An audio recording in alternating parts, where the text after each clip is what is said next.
Marami ring nagkomento matapos ang unang video natin tungkol sa JIL.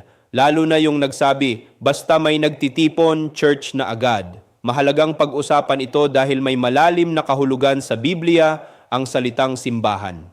Sa bagong tipan, ang Eklesia ay hindi basta grupo lang. Ito ang mga taong tinawag ni Kristo, nagtitipon sa pananampalataya, nakikinig sa salita, at naglilingkod sa kapwa. Hindi ito social gathering, hindi meeting, at hindi simpleng pagtitipon lang. Ang simbahan ay pamayanan na pinagbubuklod ng iisang pananampalataya at misyon.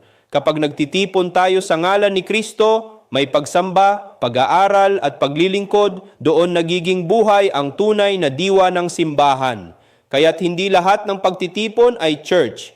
Pero ang nagkakaisang bayan ng Diyos, iyon ang tunay na eklesia.